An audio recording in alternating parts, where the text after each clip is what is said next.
안녕하세요. 자, 오늘도 한 달 만에 뵙습니다. 닥터곰의 비뇨의학 잠실 서울비뇨의학과 장진석입니다. 네, 서울엔 비뇨의학과 여의도점에 있는 연재승입니다. 서울 반갑습니다. N. 서울 N 서울 비뇨의학과. N 네. 비뇨의학과. 네. 오늘 보니까 제가 이거 궁금증 풀어드리는 시간만 해도 오늘이 네. 15회째더라고요. 1년이 넘은 건가요? 그죠. 그러니까 한 달에 한 번씩 저희가 하니까 15개월도 됐고 저희가 거른 달도 있고 뭐 딴 선생님하고 잠깐 한 적도 있어서 네. 같이 한 지 거의 2년이 된 것 같고요. 이거 봐주시는 시청자, 구독자님들과 또 비운디 담당자분들께 감사해야겠네요. 네, 감사드립니다. 네, 딸기80님 안녕하십니까? 딸기80님 또 1등으로 오셨나요? 안녕하세요.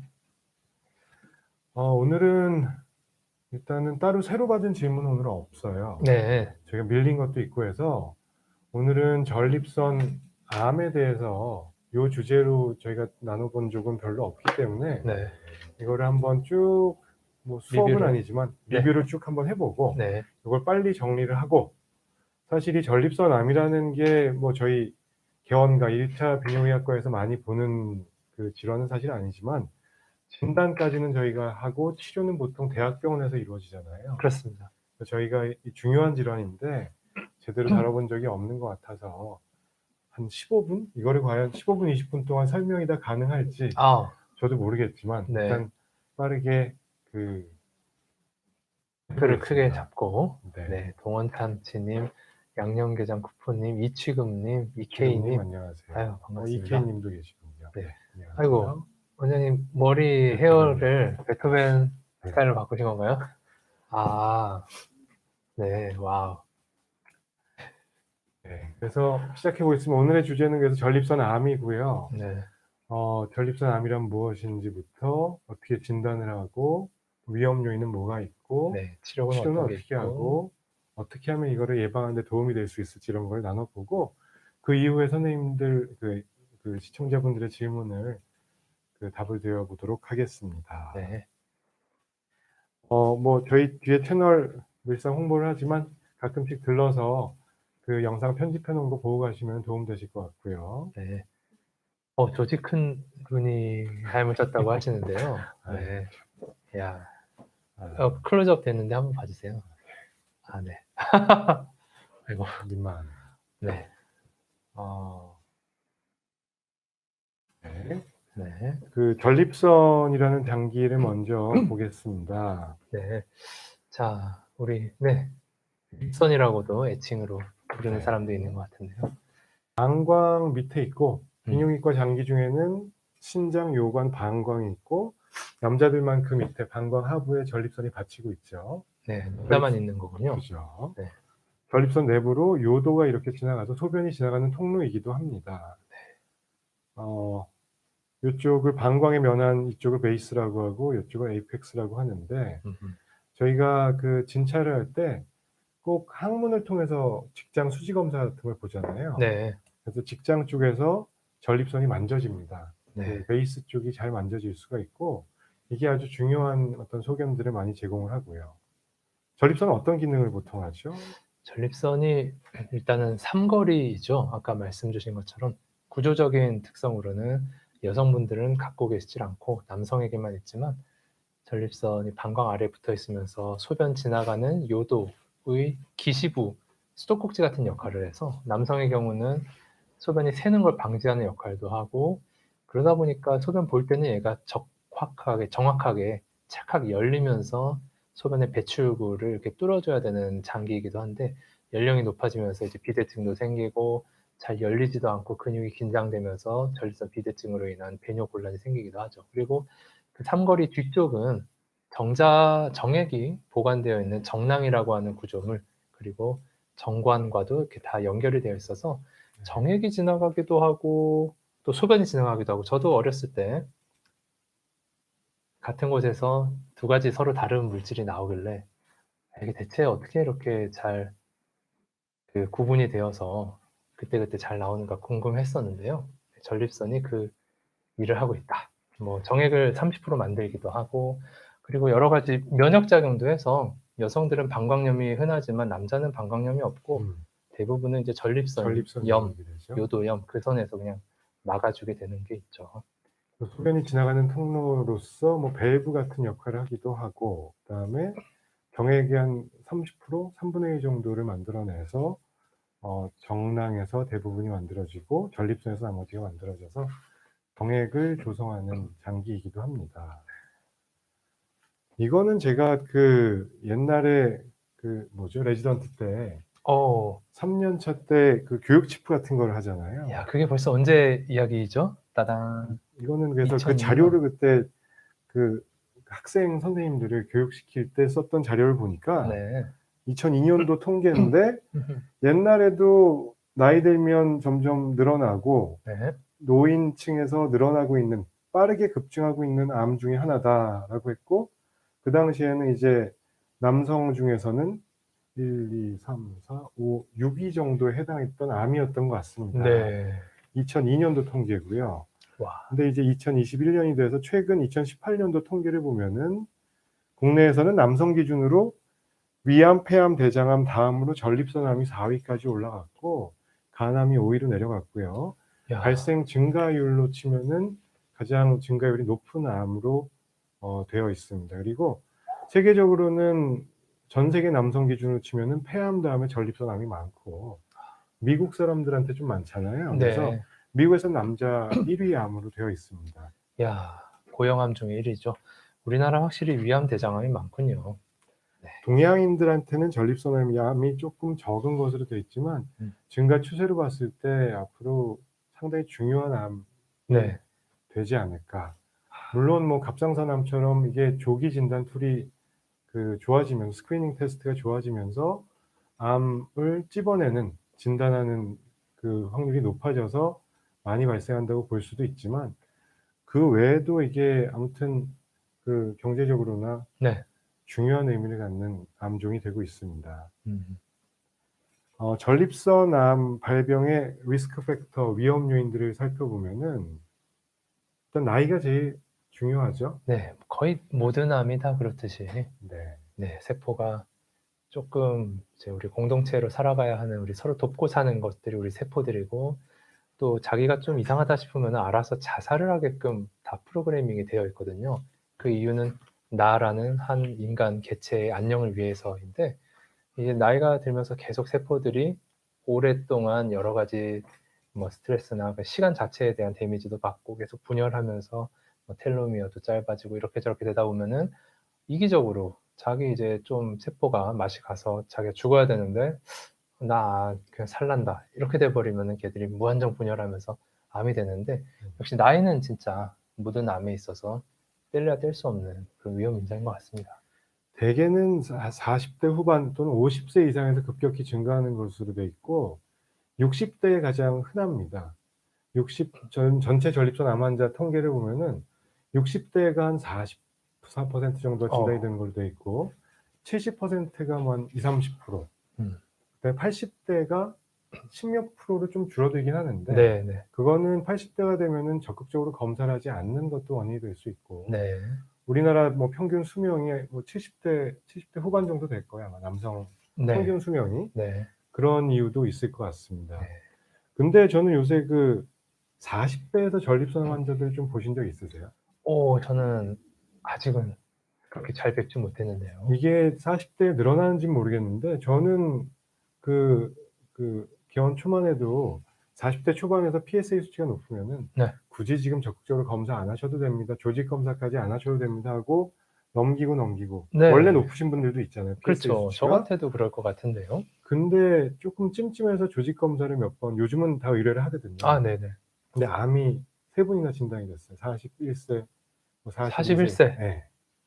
그래서 저희들의 연령은 이제 만 연령이긴 합니다만 40대 초중반에서도 그 요즘은 의외로 꽤 보이는 것 같아요. 야, 정말 큰일이네요. 그래서 50세 이후의 암으로만 치부하기에는 경각심을 좀 갖고 봐야 될 것 같고요. 그다음에 두 번째 리스크 팩터는 인종. 동양인보단 서양인에 많고 흑인한테 또 많은 걸로 네. 들었고요. 흑인분들이 많이 전립선암에 취약하시죠. 이거는 사실 타고난 거라서 어쩔 수 없는데 저희들 입장에서는 그나마 위협을 조금 한 발 비껴설 수 있는 것 같아서 동양인이라고 한다면요, 우리가 좀 다행인 것 같긴 합니다. 그다음에 중요한 게 가족력 부분인데요. 그 질문 주신 분 중에 부친께서 전립선암이 있는데 네. 그 확률이 더 높아지는지 문의를 주신 분이 있으셨어요. 네네. 그래서 직계 가족, 부친, 뭐 형제 이렇게 전립선암 유병률이 높아집니다. 그렇죠. 그분에 대한 대답으로는 한 2배 정도 발생 확률이 높아질 수 있습니다라고 말씀드리겠지만 그 암이라는 게 기본적으로 그렇게 확률이 높은 건 아니기 때문에 2배가 된다고 해도 절대적인 퍼센테이지가 굉장히 높아지는 건 아니거든요. 다만 이제 늘 조금 건강검진 같은 거 하실 때 이따가 나올지도 모르겠지만 그 국내 국가에서 우리 국민들에게 해 주는 국가 암 검진이라는 게 있는데요. 아직까지 전립선암은 거기에 포함이 되어 있지 않은 걸로 알고 있습니다. 유방암은 아마 포함이 되어 있는 것 같은데 네.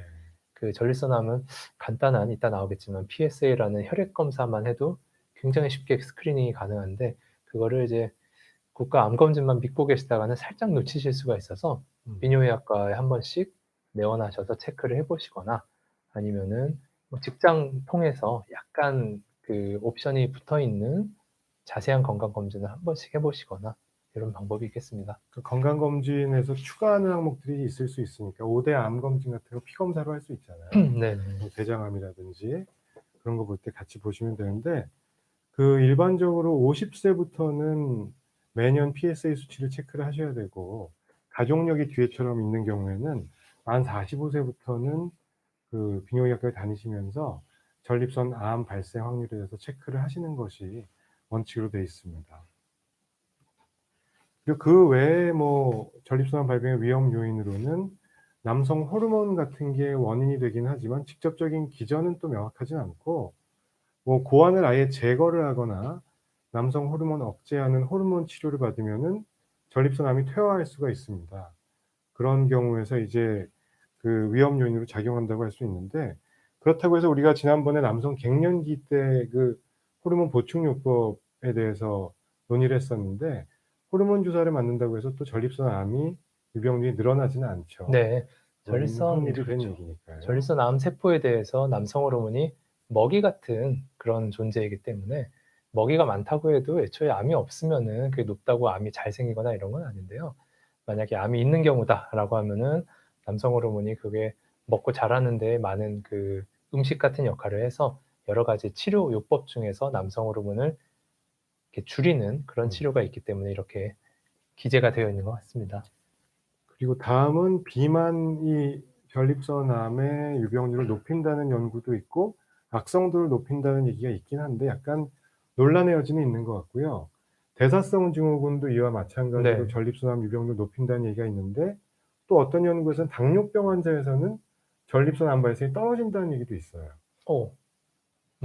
그래서 이거는 뭐 추가적인 연구가 더 있어야 되기 때문에 요런 게 관련성은 있는데 비만 자체는 많은 연구에서 전립선암과 상관관계가 있다라고 보고가 되고 있고요. 그다음에 뭐 제일 많이 얘기 나오는 게 식습관.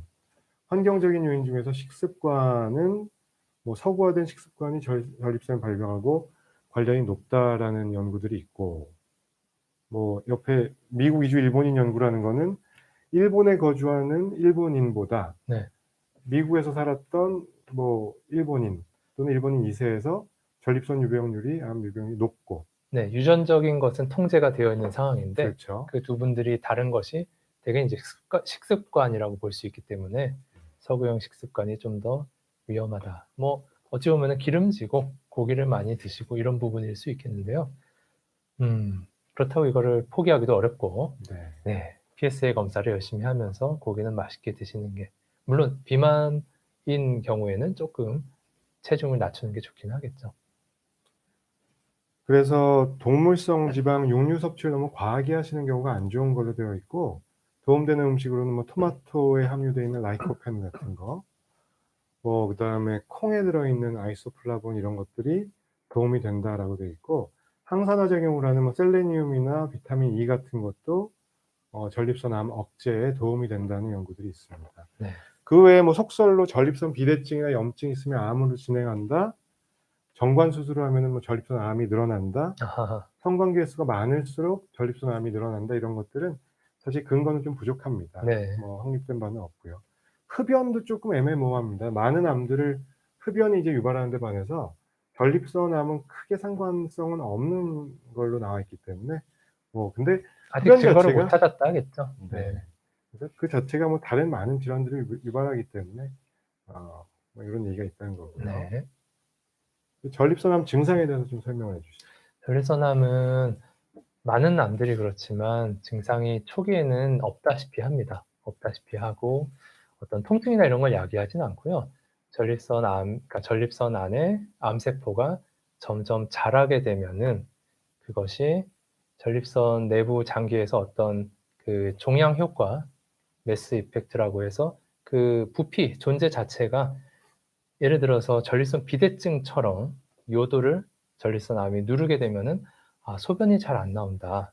혹은 진짜 너무나 많이 커져서 바로 뒤에 직장이 있다고 아까 장 원장님 말씀 주셨는데 직장을 누르게 되면은 '아 대변이 가늘어졌다. 이게 대장암도 아닌데 대변이 가늘어지고 보기 힘들다.' 이럴 수도 있고 더더더 암이 이제 심해지면은 그저 이제 전이가 되면서 뼈 같은 곳으로 전립선암은 전이가 잘 됩니다. 그때부터는 통증을 좀 야기할 수도 있겠죠. 그리고 그 정도로 암이 커지게 되면은 모든 전이성 암에 공통되듯이 이제 암세포가 개걸스럽게 우리의 영양을 다 차지해 버리다 보니까 체중이 감소하고 하여튼 그쯤 되면은 어떻게든 진단이 될 수밖에 없는 그런 상황에 처할 겁니다. 초기에는 증상이 없어서 그리고 쪼끔 이후에 소변이 불편해지는 그 시점에는 전립선 비대증 많은 거의 40대 50 대부터죠. 50 대부터 많은 남성들이 배뇨 곤란이 생기는데 그것과 완전히 증상이 똑같기 때문에 저희도 이제 전립선 비대증 배뇨 증상으로 전립선 비대증이 가장 흔하겠지만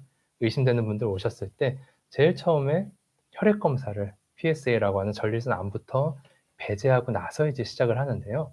가끔은 그걸 좀 의아해하는 그런 환자분들도 계시긴 하는데 왜냐하면 암이라는 게 너무 레어하니까 갑자기 "전립선암을 배제해야 됩니다." 말씀드리면 깜짝 놀라시는 분들이 많은데 그냥 루틴으로 그렇게 진행을 하는 거를 좀 알아주시면 좋을 것 같습니다. 그러다가 가끔 진짜 진단이 되어서 그 시기를 놓치지 않고 적기에 완치를 기대할 수 있는 경우가 있거든요. 그래서 정리를 하면은 전립선암은 그 자체로는 대개는 무증상인 경우가 많습니다. 그러니까 검진을 제때 하지 않으면은 진단되기 어려울 수가 있고요. 그래서 초기에는 증상이 없고 진행이 되면은 우리가 많이 다루었던 전립선 비대증 증상, 뭐 전립선 염증 중에 배뇨장애에 해당하는 증상도 있죠. 뭐 소변이 자주 마렵고 줄기가 약해지고 뭐 밤에 깨고 다 올 수 있습니다. 심한 경우에 피가 나오고 음. 뭐 요실금도 올 수 있고요. 그러다가 요즘은 거의 드물긴 한데 예전에는 툭하면 뼈가 부러지는 것 골절 같은 것 때문에 오시는 분들이 있거든요. 아이고. 그러면 이제 전립선암은 뼈로 전이가 제일 흔합니다. 골반뼈나 척추로 가는 경우가 제일 흔하기 때문에 이미 전이가 된 사기 상태에서 오면은 이런 골절 같은 증상으로 오셨던 분들이 예전에는 꽤 있었습니다. 야 저런. 근데 이런 경우면 이제 거의 또는 많이 진행된 경우이기 때문에 치료가 상당히 어려워지는 거죠. 뼈 다음에는 뭐 폐로 가는 경우도 있거든요. 그럼 당연히 곤란이 올 수도 있고요. 그래서 요즘은 PSA라고 하는 강력한 조기 검사 툴이 있기 때문에 이 정도까지 진행돼서 오시는 분들이 많지는 않습니다만 아무튼 주기적인 검진 50세 이상에서 꼭 필수적으로 챙기셔야 될 것 같습니다. 전립선암 진단에 대해서 간단하게 말씀을 드릴게요. 일단 전립선암 진단을 하려면은 필수적으로 하는 선별 검사 두 가지가 있습니다. 한 가지는 PSA라고 하는 체열을 통해서 전립선 특이 항원이라고 하는 거를 보게 되고 여러 번 제가 다뤘던 적이 있는데 0에서 3.0까지 보통 정상 수치로 봅니다. 미국 사람들은 조금 높기 때문에 0에서 4.0으로 보기도 하지만 동양인에서는 3.0 또는 2.5 이상으로 좀 타이트하게 보는 경향도 있고요. 그래서 이 수치가 뭐냐 하면은 전립선에 어떤 이상이 있으면 이 수치가 올라갈 수 있거든요. 그 경우라는 거는 전립선에 암도 있지만 비대증이 심한 경우도 있고 염증이 급성으로 온 경우에도 올라갈 수 있고 사정한 직후에도 좀 올라갈 수 있고 비뇨기과에서 뭐 항문으로 마사지를 받아서 검사를 하거나 요도 내시경 같은 걸 통해서 자극이 되면은 일시적으로 올라갈 수도 있습니다. 그래서 고런 상황을 일단 감안을 하고 그 평소에 체크를 했는데 3.0보다 이상으로 나오면은 뭔가 추가 검사를 하거나 전립선의 암에 대한 경고를 이제 들으시게 될 거예요. 요게 PSA라고 하는 혈액을 통해서 하는 검사가 있고, 또 한 가지 선별 검사는 항문으로 손을 넣어서 아까 직장 쪽에서 전립선을 만져본다고 했는데, 전립선을 만졌을 때 딱딱한지 뭔가 결절이 있는지 좌우가 비대칭은 아닌지 뭐 아파하진 않는지 뭐 등등 이상 소견이 있는지를 보는 거를 직장 수지 검사, 디지털 렉탈 이그젬 또는 DRE라고 합니다. 요 두 가지가 이제 공인된 선별 검사법으로 알려져 있습니다. 네. 그렇죠. DRE 직장에 손을 넣어서 하는 검사가 굉장히 좀 당혹스럽고 두려우실 수도 있긴 하겠지만, 사실 그 직장 수지 검사에서 결절이 만져질 정도라고 하면은 꽤 진행된 암일 수도 있기는 한데요. 가끔은 PSA 수치가 그 우리가 정상과 비정상을 나누는 그런 임계에서 왔다 갔다 하는 상황에서 직장 수지 검사를 했을 때 뭔가 확연히 좀 의심스러운 부분이 있어서 그것이 이걸 결정하는 아주 중요한 역할을 하기도 해서 큰 비용이 드는 것이 아니고 양자 간의 다소 간의 불편과 약간의 민망함만 지나가면은 그래도 많은 정보를 얻을 수 있기 때문에 직장 수지 검사를 할 때도 그렇게 두려울 건 없습니다. 간혹 이제 전립선 염증이 있을 때는 직장 수지 검사뿐 아니라 똑같은 방식인데 전립선을 꾹꾹 누르면서 전립선 액체를 짜내는 그런 검사를 함께 하게 되는데, 그거는 사실 또 상당히 좀 불편할 수 있죠. 의미는 있지만 또 좀 불편하고 아프실 수도 있지만, 단순한 직장 수지 검사는 그 정도 통증이 있는 건 전혀 아니고 살포시 만져보는 거기 때문에 그렇게 두려워하실 건 없습니다. 그렇게 힘들지 않으세요? 그 DR이라고 하는 단순 수지 검사는 살살 만져보는 거기 때문에 통증이 심하지는 않습니다. 처음에 그 검사실에 들어갈 때까지는 겁나하시는 분들이 많지만 막상 그 받고 나시면은 그렇게 힘들지 않다고들 하세요. 그 두 가지 검사가 선별 검사로 필수가 되겠고, 비뇨기학과에서는 그와 더불어서 항문으로 초음파를 보게 됩니다.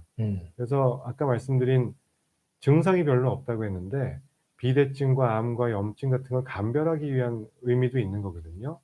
그래서 그 항문으로 긴 어떤 프로브가 들어가서 렉탈 프로브라고 하는 초음파 기기가 들어가서 초음파를 통해서 전립선의 크기, 뭐 그다음에 이상 저음영을 보이는 어떤 암 의심되는 병변은 없는지, 석회화라는 돌은 없는지, 염증성 병변은 없는지 이런 것들을 감별하게 되는 그 트랜스렉탈 그 초음파, 트러스라고 보통 저희는 부르는데 그 초음파를 하게 되고, 그다음에 필요한 경우에는 요즘은 MRI가 골반 내에서는 유용하게 쓰이기 때문에 전립선 암 병변을 감별하는 데 도움이 되고 있습니다.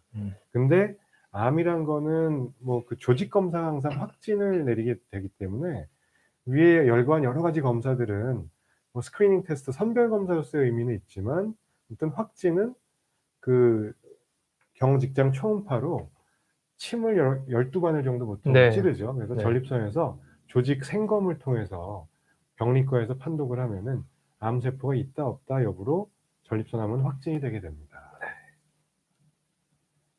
그래서 이게 지난번에 주셨던 그 김크리스탈님 안녕하세요. 그리고 김용재님도 안녕하시고요. 박대인님은 요새 저랑 자주 채팅이 아니라 뭐죠? 답글을 제가 달아드리고 있어서 왠지 친숙합니다. 많은 질문을 주시고 계셔서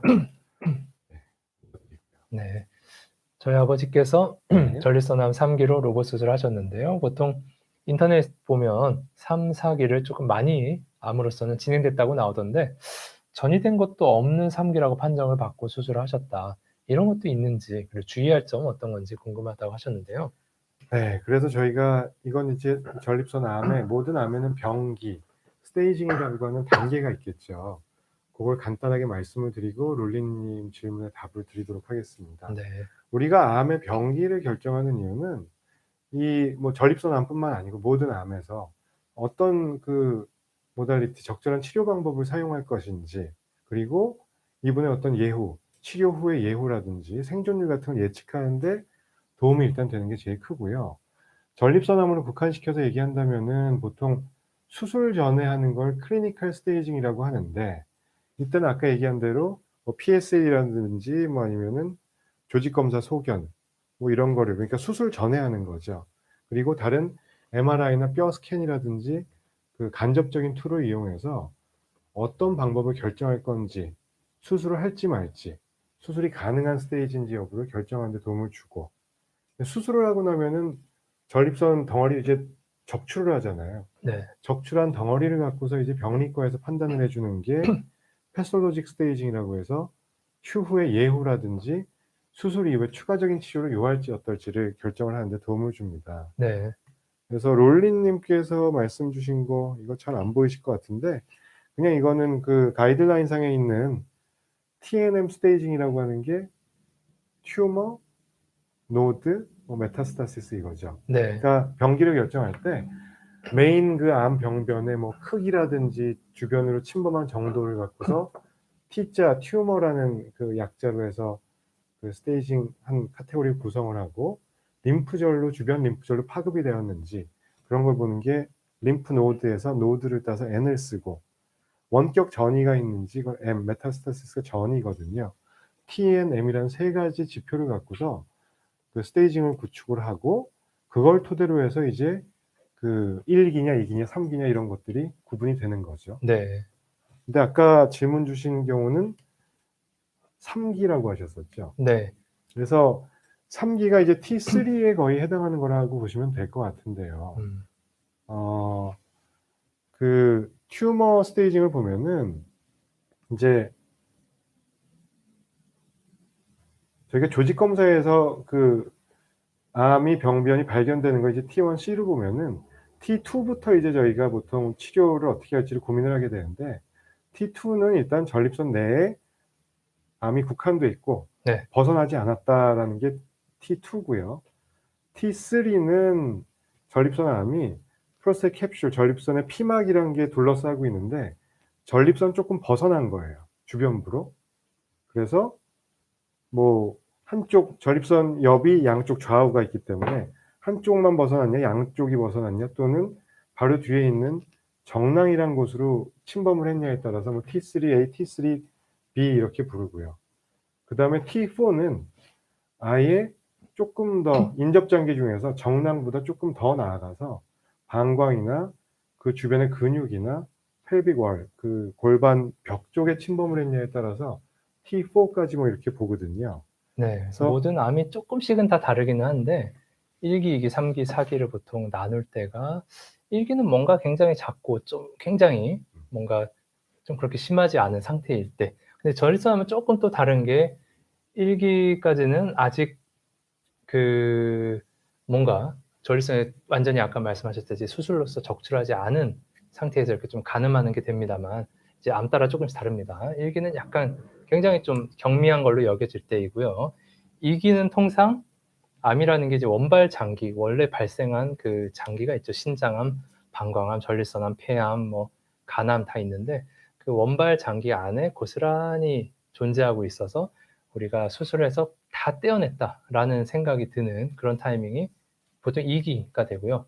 3기는 또 굉장히 좀 애매하긴 합니다만 전립선암의 경우 아까 말씀하신 전립선의 피막을 싸고 있는 캡슐을 먹었다인데, 그걸 먹고 인접한 부분에, 그러니까 전립선만 떼어냈으니까요. 떼어내고 그 바깥으로 나가서 묻어 있는지 아니면은 피막까지만 먹고 고스란히 떼어냈는지는 잘은 모릅니다. 그거를 알기 위해서 주변 조직도 좀 떼어져 있으면은 그 마진 뭐 양성, 음성이라고 해서 그걸 절제해낸 그 딱 우리가 구분한 그 부분에도 암세포가 있는지 없는지도 중요하게 좀 판단을 하는데요. 아까 질문자분께서는 아마 3기라고 하셨으면 피막을 전립선암 세포, 전립선암 조직이 침범은 했는데 그 여부는 아마 알 수 있거나 모르겠지만 결국 완치를 그래도 기대할 수는 있는 병기라고 그래 볼 수는 있거든요. 그래서 저는 좀 다르게 본 게, 네. 아버님께서 전립선암 3기로, 그러니까 클리니컬 스테이징에서 전립선암 3기 네네. MRI 찍었을 때 먼 쪽까지는 안 갔고 뭐 세미널 베지클이나 아니면은 전립선 피막을 조금 벗어났다라고 네. 그 진단이 됐고 그래서 아마 수술을 하셨겠죠. 그렇죠. 그러니까 B는 아니겠죠 아마. 세미널 베지클 띄어내서 들어갔으니까. 아마 그 조직 병리 검사를 하면서 묻어 있었던 걸 본 건 아니고 아마 영상 검사에서 일단은 3기로 나왔기 때문에 3A나 이렇게 됐기 때문에 수술을 했다는 얘기가 판정을 아닐까. 받고 수술하셨군요.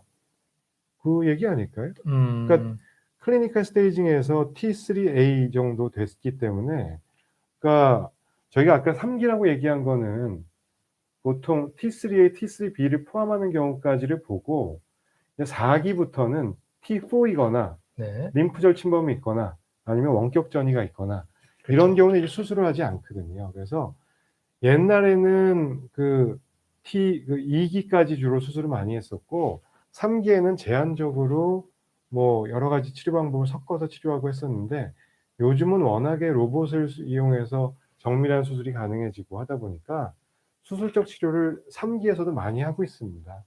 그래서 아마 롤리님 경우에는 지금 그 방광벽이나 이쪽까지 침범한 건 아니고 네. 정낭 또는 아주 주변부의 피막 정도만 벗어난 정도의 3기 암이 아니셨을까 싶습니다. 수술 가능한 상태였을 겁니다. 그래서 그 3기라고 해서 수술이 불가능하고 이런 건 아닙니다. 근데 3기일 때는 주의사항이 나중에 그 국소 재발이나 이런 게 많고 암 병소가 남아있는 경우도 있기 때문에 전립선암 치료 이후에 방사선 치료를 한다든지 호르몬 치료 같은 추가적인 어떤 모달리티를 사용해야 되는 경우들이 꽤 있겠죠. 네. 주기적으로 다니시면서 계속 추적 교수님이 관찰을 하셔야 됩니다. 하자는 대로 혈액 검사하시고 하시면 됩니다. 피 검사, MRI 이런 걸 계속 꾸준히 하셔야 될 것 같아요. 네. 그래서 치료만 간단히 말씀드리고 전립선암 내용을 정리를 해 보도록 하겠습니다. 이런 질문 주시는 분들 꽤 있습니다. 미국에서는 전립선암 진단이 돼도 적극적으로 치료를 안 하고 경과 관찰을 하는 경우도 있다던데 꼭 치료를 해야 되는 겁니까? 전립선암은 매우 순한 암이라고 하던데 요렇게 하는 경우도 있죠. 교과서적으로도. 그럼요. 네. 네. 수술이라는 것 자체가 그래도 부담스러운 것도 있고 그리고 전립선암도 조직 검사를 했을 때 그 악성도라고 여겨지는 또 그런 좀 복잡합니다만 그런 정도도 있거든요. 악성도가 매우 낮고 그리고 전립선 여러 군데를 찔렀는데 뭐 예를 들어서 굉장히 악성도 낮은 그런 세포가 여러 코어 중에서 한 군데서 나왔다. 예를 들면 그렇다 그러면은 이제 그럼 굉장히 서로의 이해와 신뢰가 필요할 겁니다. 교수님과 환자분 간에 엄청나게 많은 대화를 나누면서 여러 가지 요소를 생각을 해야겠죠. 왜냐하면 그 정도의 악성도를 가진 작은 암이라고 하면은 사람에 따라 다르지만 뭐 10년, 15년 뭐 이렇게 실제 증상이 생기거나 문제가 될 때까지 그 정도 시간이 걸릴 수도 있는데 환자분의 뭐 기대 여명이 그렇게 길지 않다거나 아니면 환자분이 지금 굉장히 중요한 그런 일을 하고 계신데 지금 당장 수술을 하기에는 어렵다라고 하시면은 1 년에 1 번씩 이렇게 PSA와 뭐 조직 검사도 계속 해볼 수 있거든요. 하면서 악성도가 일정 수준 이상 높아지면은 그때 추가적인 치료를 해 보겠다. 이런 식으로 이게 대체로는 그렇게 빠르지 않은 암이기 때문에 이런 식의 옵션이 존재하게 되는데 그게 제 생각에는 또 약간 글쎄요. 문화적이라고 해야 될까요? 그런 것도 차이가 있는 것 같아요. 왜냐면은 저도 우리나라 사람으로서 그렇게 또 생각하는 경향이 있는데 못 참을 것 같아요. '내 몸 안에 암세포가 있다니 당장 떼어 주쇼.' 이런 생각이 들 수도 있겠다는 생각은 들거든요. 그래서 근데 아무튼 이런 식으로 관리, 추적, 관찰, 뭐 액티브 서베일런스라고 하는 그런 조치를 취하면서 경과 관찰하는 경우도 있고 그것도 가능합니다. 여기에 액티브 서베일런스 또는 워치풀 웨이팅이라고 보통 얘기를 했었는데요.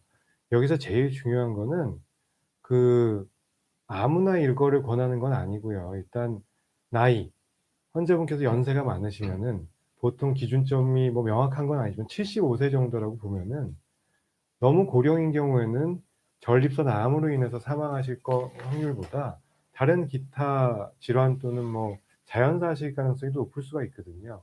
그런 경우에 이거를 추천할 수가 있고 뭐 동반된 질환이 오히려 또 너무 많아서 수술이나 적극적인 치료가 힘든 경우에도 고민할 수가 있고 그리고 연재동 선생님이 말씀하신 것처럼 악성도가 낮거나 그러니까 다른 말로는 분화도가 좋다라고 얘기를 하는데 그 조직 검사를 하면은 그 글리슨 스코어라고 하는 점수가 있습니다. 암도 어느 정도 그 악성도 나쁘냐 그 어떤 분화도 레벨이 있기 때문에 얘네들이 그나마 좀 순한 녀석들이면은 뭐 더 그 악성도가 높아지거나 아니면은 진행될 때까지 기다려 볼 수 있다는 의미입니다. 그래서 계속 기다리는 게 아니고 PSA 검사도 계속하고 6개월 또는 12개월마다 하고 직장 수지 검사나 필요시에는 조직 검사도 계속하는 겁니다. 그래서 악성도가 잘 유지가 되고 별 문제가 없으면 계속 다음으로 넘기고 하는 거고, 만약에 뭔가 예기치 못한 변화가 있거나 안 좋아지면은 그때는 밑에 이제 열거되어 있는 적극적인 치료를 보통 권하게 되는 거죠. 네. 예.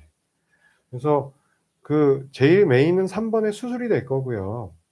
요즘은 하이프라고 하는 치료 방법이 있긴 있어서 요거는 뭐 얼마 전에 그 저희 동문인 분당서울대병원 이양민 교수님이 이 치료를 많이 하고 있어서 아주 초기에 한쪽 좌우 한쪽 옆 중에서 한쪽에 국한돼 있고 뭐 싱글 코어 12군데를 찔렀는데 한 군데 정도만 있고 아주 초기인 경우에 뭐 수술 또는 방사선 치료를 하지 않고 뭐 그 아주 집속된 초음파를 통해서 종양세포만 태우는 뭐 요런 개념이거든요.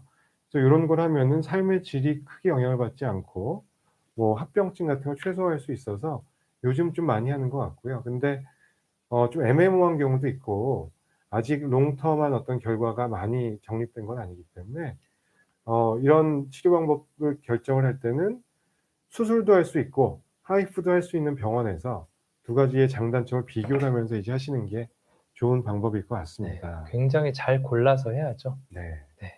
그리고 가장 고전적인 방법으로는 수술적 방법이 있는데 전립선을 근치적으로 다 드러내는 거고 주변부에 뭐 정낭이나 주변부 림프절 같이 절제를 하게 됩니다. 예전에는 주로 개복 수술을 했는데 요즘은 그 로봇 수술로 많이들 하죠. 네. 그래서 그 로봇으로 수술한다는 얘기들을 뭐 들어보신 적이 꽤 있을 거예요, 많은 과들에서. 근데 가장 로봇 수술이 그 효용 가치가 있는 분야가 비뇨기과 쪽이 아닐까 싶습니다. 그다음이 뭐 산부인과 쪽, 그다음이 외과, 뭐 갑상선암 수술도 로봇으로 하긴 하는데 네. 뭐 흉터를 좀 없앨 수 있는 장점 외에 어떤 큰 장점이 있는지 잘 모르겠고, 전립선 쪽은 매우 깊은 곳에 있는 침부장기이기 때문에 로봇 팔이 안에 들어가서 확대된 카메라를 통해서 보면은 매우 정밀한 수술이 가능해집니다. 그렇죠. 그리고 우리나라의 뭐 다른 분야도 마찬가지지만 의료 수준이 매우 높기 때문에 로봇 수술하시는 교수님들 실력은 거의 뭐 전 세계에서 최고 수준이라고 네. 해도 과언이 아닐 것 같습니다. 거의 대학병원에 계시는 거의 대부분의 로봇 수술하시는 교수님들이 거의 이제는 다 도통하셔서 네. 네, 정말 수술을 잘 하시죠. 잘 하시죠. 수술이 제일 확실한 방법이긴 한데 부작용으로는 단기 부작용으로는 뭐 피가 나고 직장 손상, 소변 뭐 리키지 노출 같은 게 있을 수가 있고, 장기적으로는 요실금이 발생할 수 있고 발기력 저하가 올 수 있는 게 두 가지 메인 부작용입니다. 요실금 같은 경우는 한 1년 정도 지나면 많이 호전이 되긴 하지만 발기부전 같은 경우에는 한 절반 정도는 뭐 계속 만족스럽지 못하신 분들도 있기 때문에 그런 부작용에 대해서는 생각을 해 보셔야 될 것 같고, 네. 그다음에 또 좋은 치료 방법이 방사선 치료가 있죠. 방사선 치료도 국소 치료 요법 중에 한 가지가 될 거고요. 뭐 그리고 수술을 먼저 하신 분들이 잔존하고 있는 주변부 암이 있으면은 1 단계로 수술하고 2 단계로 방사선 치료하는 거는 오케이. 근데 방사선 치료를 먼저 하면은 그다음에 수술하기는 좀 힘들죠. 네. 조직이 다 조직이 유착이 다 되어 떡이 돼 있기 있고 막 그렇기 때문인데 때문에, 그래서 순서를 결정을 하더라도 보통 예전에는 수술을 먼저 하고 그다음에 우리가 무기가 하나가 더 있다, 2차적으로 방사선 치료하고 뭐 호르몬 치료하고 이렇게 얘기를 하곤 했었습니다. 음. 뭐 브라키테라피라고 하는 거는 초기 전립선 암에 국한해서 할 수 있는 거고, 그다음에 외부에서 쪼여지는 익스터널 빔 레디에이션 테라피는 뭐 그 림프절까지도 이제 방사선 조사가 가능하기 때문에 한 T3 정도의 국소 침범된 암에서도 사용이 가능하고요. 네. 그다음에는 뭐 호르몬 치료, 고환절제도 이 고전적으로 했던 호르몬 치료법 중에 하나라고 볼 수 있고, 요즘은 약제들이 많이 나와 있기 때문에. 네. 생화학적 거세를 통해서, 그렇죠. 거세라니까 좀 그렇긴 한데 아까 말씀드렸던 남성 호르몬 먹고 암세포가 자라기 때문에 남성 호르몬을 근절해 주면은 암세포들이 고사합니다. 이제 배가 고파서 죽게 되는데 영원히 그렇게 된다면 우리가 암을 근절할 수 있겠지만 또 그렇지는 않아서 이런 그 호르몬 그런 치료에 대항해 버리는 호르몬 치료에 듣지 않는 암세포가 언젠가는 탄생을 해버립니다. 그래서 이제 방사선 치료까지는 아까 말씀드렸던 그 수술 치료와 거의 동등한 치료 성적을 갖고 있다고 되어 있거든요. 근본적인 치료, 완치를 기대할 수 있는 레벨까지가 방사선 치료이고 그 호르몬 치료로 넘어가기 시작하면은 그때는 시간을 뭐 5년, 10년, 길게 15년 벌 수는 있는데 근본적인 치료에서는 조금 멀어지고 보존적인 치료가 됩니다. 근데 또 전립선암은 보통 다른 암 같으면은 수술 치료 혹은 뭐 방사선 치료 이후에 잘 좀 근치가 어려울 때는 바로 항암 치료 이런 걸로 넘어가는데 저희는 한 가지가 전립선이 더 있는 거죠. 그렇죠. 한 가지 방법이 더 시간을 끌 수 있는 방법이 더 있는 거여서 네, 조금 그래도 낫다고 할 수 있죠. 호르몬 치료도 뭐 부작용이 아주 심한 건 아니지만 뭐 보통 핫 플러시 같은 거 부작용이 좀 있을 수 있고 뭐 화끈거림 같은 거 그다음에 뭐 성욕 감퇴, 발기력 저하 이런 것도 올 수 있고. 네. 골다공증도 오고 골다공증 올 수 아무튼 뭐 있고 그렇게 그렇죠. 좋은 일은 아니긴 합니다만 하고 싶어서 하는 건 아니니까요. 그리고 요즘은 그 항암 치료제들이 여러 가지들이 새로 개발된 것들이 있어서 네. 저희 때는 무슨 그 독시탁세 뭐 이런 걸 많이 썼었죠. 뭐 네네네. 그런 종류 한두 가지밖에 없었는데 요즘은 많은 종류의 항암제들이 그 새로 나오고 또 임상 실험 중에 있어서 또 앞으로 고무적인 치료 효과를 기대할 수 있지 않을까 네. 싶습니다. 이상으로 전립선 암에 대한 내용을 말씀을 드려봤고요. 네. 질문 주신 것도 이제 하나씩 좀 받아볼까요, 그러면? 걸렸네요. 네. 40분. 민한님, 대학병원에서 비뇨기학과 선생님은 나는 수술하는 의사다. 항암은 내과 선생한테 여쭤보시라. 비뇨기과는 비뇨기학과는 기본적으로는 수술적인 부분도 많이 하고 또 저희 나름의 약물 치료하는 뭐 배뇨 장애라든가 여러 가지 내과적 측면도 있는데요. 이거는 약간 병원마다 조금 문화가 다른 것 같습니다. 그 항암 관련해서는 그 종양내과라는 커다란 그런 디파트먼트가 있기 때문에 거기에 일임하는 곳도 있고 아니면 비뇨기과에서 끝까지 전립선암 수술도 하고 혹시 재발하면은 끝까지 다 하는 경우도 네, 있어요. 항암 치료까지 하기도 네. 하고 아니면은 그냥 서로 각자 다 하는 곳도 있긴 한데요. 네. 일단 기본적으로 비뇨기과 수술하는 과는 또 맞기는 하고 맞긴 하죠. 서저리 파트, 외과 파트이기도 하고 약 쓰는 과이기도 하고 뭐 발기력 저하 이런 거는 상담 치료하는 과이기도 하고 좀 다양한 파트가 어우러져 있습니다. 대개는 수술을 많이들 하죠. 네. 네. 성진호 님, 신랑이 51세이신데요. 앉아서 소변을 보는데 굉장히 천천히 오래 봅니다. 괜찮은 건지요? 51세시면은 뭐 아직 젊으시지만 전립선 비대증이 오셨을 수도 있고 다른 요인으로 배뇨 장애가 왔을 수도 있거든요. 그리고 소변을 뭐 앉아서 싸는 게 좋냐 서서 싸는 게 좋냐 이거에 대해서는 뭐 예전에 한번 말씀드린 적도 있지만 뭐 일장일단이 있습니다. 그래서 저는 요즘 앉아서 싸게 됐어요. 아이고. 자제분 때문에 네. 그러신가요? 제가 그 서서 싸는 게 젊었을 땐 서서 싸는 게 좋다라고 막 주장을 했거든요. 네. 제가 이제 앉아서 싸게 되더라고요. 너무 많이 튀어 가지고. 아무튼 위생을 위해서 저도 요즘 앉아서 싸고 있는데 일단은 저거는 습관적인 요인도 있으실 것 같아요. 앉아서 소변이 꽉 차 있을 때 보면은 시원하게 나가게 되거든요. 그럼 짧게 끝나야 되는데 그냥 습관적으로 소변이 별로 없는 상태에서 하염없이 앉아 계시는 게 약간 습관적으로 오시면은 뭐 예를 들어서 매일 아침만 되면은 신문 한 장 들고 들어가서 대변 보러 들어가시면은 막 변이 많아서 앉는 게 아니라 습관적으로 시간을 보내시는 분들도 있거든요. 그런 거는 별로 안 좋은 습관일 수 있습니다. 그래서 항상 말씀드리자면 물은 충분히 드셔야 되고 소변을 최대한 좀 모았다가 약간 참는 느낌으로 3시간에 한 번씩 방광을 쭉 채웠다가 한 번에 쭉 짜 주시는 게 요속 증진에도 좋고 잔뇨량, 잔뇨감을 떨어뜨리는 데도 중요합니다. 일단은 물을 얼마나 드시는지하고 이런 걸 체크를 해 보시고요. 이 증상이 계속되시면은 비뇨기과에서 전립선 쪽 검사가 필요할 것 같습니다. 네. 노이즈팜 님. 자이티가가 뭘까요? 자이티가. 아비라테론 같은데요. 어떤 거요? 찾아보고 계신 거예요? 전립선암 치료제 아비레트론 예전에 네, 저희가 이제 근무할 때 한창 임상 시험하면서 그렇군요. 드러나는 그런 항암제인데요. 네. 항암제에 해당하는데 이게 이제는 새로 나온 케모테라피 하는 것 중에 하나군요. 네, 이제는 이게 점점 정말 점점 발전하고 아까 말씀 주신 것처럼 새로운 치료가 계속 속속 들어서고 있다라고 말씀하신 게 실감이 되는 게 자이티가라고 하는 거는 자이티가와 그리고 그 스테로이드 그리고 자이티가가 네. 아마 그 호르몬 테라피 할 때 추가적인 병원에서 초기부터 같이 쓸 수 있는 약일 거예요. 네, 그거가 네. 이제 진짜로 급여가 좀 확대되는 것 같고요. 네. 글리슨 뭐 8점 이상의 뼈 스캔에서 뭐 3개 이상 병변이 있고 내장전이 있고 뭐 이런저런 그 기준에 맞추어서 이제 급여가 처음부터, 그러니까 예전에는 이것 실패하고 저것 실패하고 했을 때 비로소 쓸 수 있는 거였다고 하면 처음부터 이제 급여가 되는 것 같은데, 제가 지금 막 찾아본 기사여서요. 4월 1일부터라고 되어 있긴 한데요. 저 사실 잘 이런 거에 대해서는 최신지견은 몰라서 혹시 노이즈팜님 어떻게 이렇게 잘 아시는지 모르겠는데, 혹시라도 뭐 가족분이시라든가 관련되어 있는 상황이면은 진료 보시는 교수님께서 아마 이런 거 제일 잘 알고 계실 겁니다. 자이티가가 처음 나왔을 때 국립암센터 교수님께서 강의한 걸 들었었거든요. 네.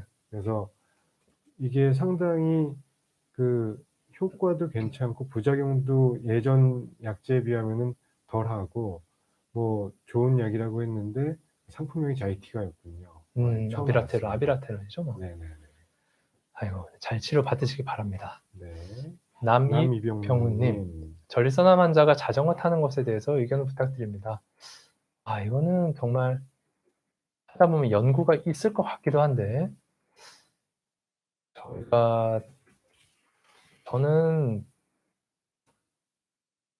이거에 대해서는 죄송합니다. 뭐라 말씀 못 드릴 것 같긴 한데, 저의 사고 실험을 한다면 전립선이 있을 때 아주 작은 전립선암의 병소가 조금 있는 그런 정도라고 하면은 무관하지 않을까 싶고, 다만 아까 말씀드렸던 그 직장 수지 검사에서 단단하게 느껴질 정도로 상당히 큰 종괴가 있는 전립선암 종괴가 있다면은 거기가 무작정 물리적으로 좀 비벼지고 막 눌려지고 할 것 같아서 저는 굳이 좋을 이유는 없을 것 같다는 생각은 드는데요. 근데 어떻게 보십니까? 저는 상관없지 않을까요?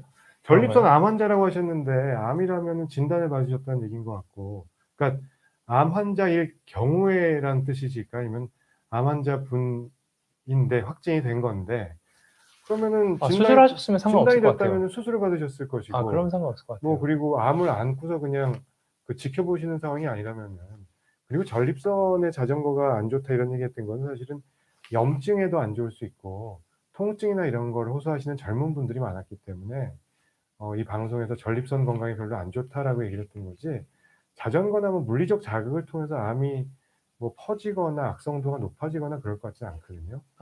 그리고 행여나 자전거 타는 게 뭐 전립선암을 발생시키거나 악영향이 있는가라고 하신다면 그거는 아닐 거라고. 발생과는 상관없고 더 악화시키지도 않으니 큰 문제 없을 것 같고요. 그럼 이치금님, 고환 제거하면 부작용이 엄청 많습니다. 네, 아까 잠시 말씀드렸던 제거하는 거 아니고요. 이거는 피치 못할 사정에 거세라는 거는 함부로 하시면 안 됩니다. 남성성이 다 사라지게 되겠죠.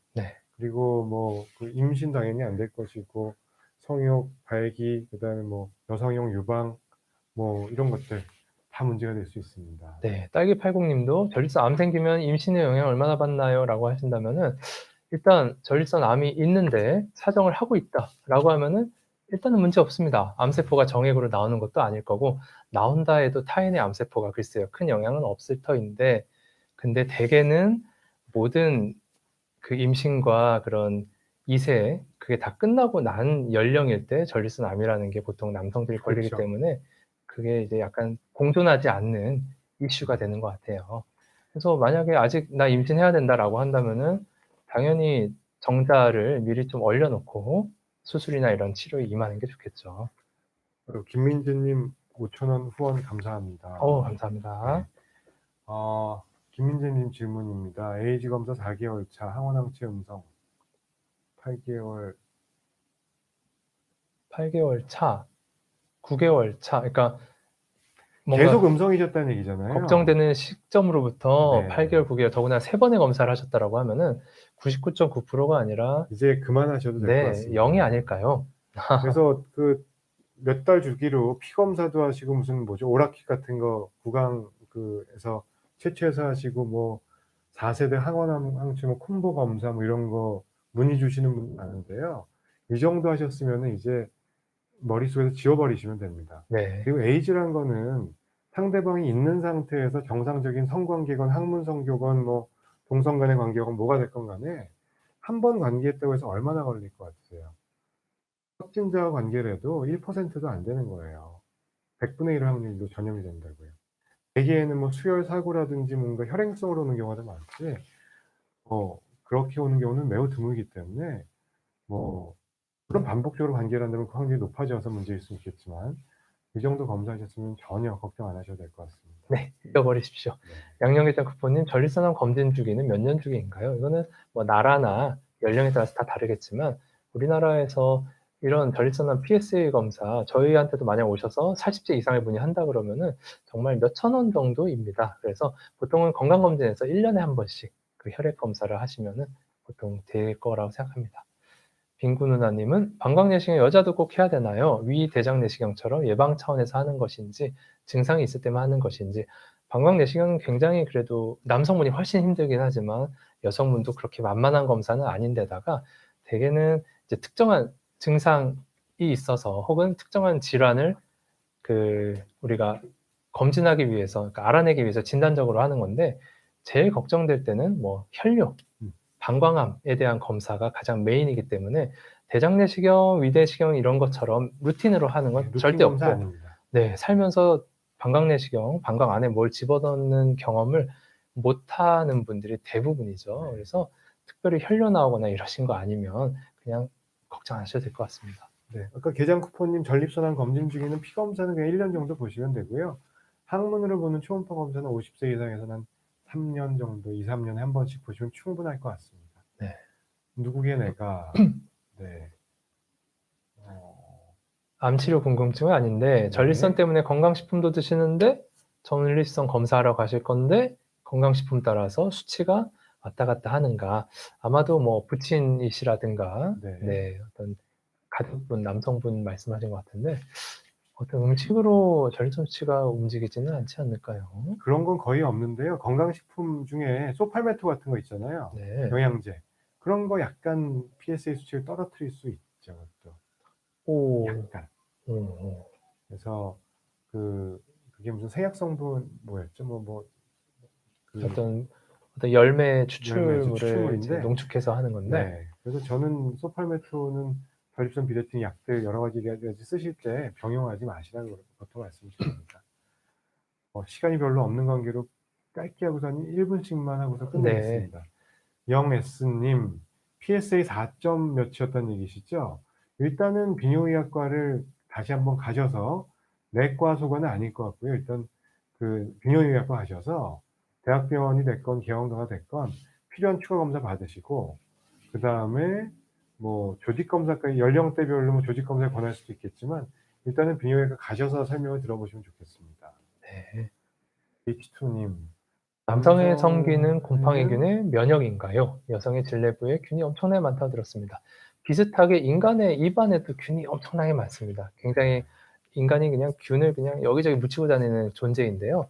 곰팡이균이라고 하는 거는 유비퀴터스라고 해서 우리가 어디든 존재한다고 보고 있는데 그게 어디 붙어서 자랄 수 있느냐의 환경이 중요한데 여성의 질이 보통은 이제 약산성 환경과 그다음에 유산균의 도움을 받아서 이의제의하면서 곰팡이균 같은 거를 멀리하고 있는데요. 약간 밸런스 깨지면 여성의 질에는 곰팡이균이 많아질 수 있습니다. 근데 상대적으로 남성의 성기 표면은 물론이거니와 요도 안쪽도 요도에도 잘 안 살아요. 예, 곰팡이균이 이렇게 친화되어 있지는 않은데 가끔 이제 포피, 포경 수술 안 하신 분들 포피에 염증이 생기시거나 몇몇 가지 뭐 당뇨 있으시거나 이런저런 케이스에는 곰팡이가 주로 묻어서 생겼다기보다는 어디든 존재하는 그것이 여기에 이렇게 딱 붙은 다음에 굳이 거기서 서식해서 문제가 되는 경우가 많습니다. 그래서 캔디다 같은 거는 보통 캔디다 질염 뭐 이런 걸 유발하고 남자 소변 검사 6종, 7종, 8종 항목에는 캔디다가 아예 없습니다. 너무 드무니까요. 네.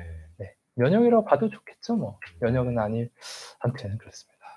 아무튼 오랜 시간 시청해 주셔서 감사하고요. 아까 김민재님 아까 뭐 후회하신다고 하셨는데 잊어버리시고 새롭게 만남 관계 시작하시면 좋겠네요. 네. 늦은 시간 감사드리고요. 너무 감사합니다. 고생 많이 저희는 또 한 달 뒤에 하셨습니다. 뵙겠습니다. 예, 푹 쉬세요.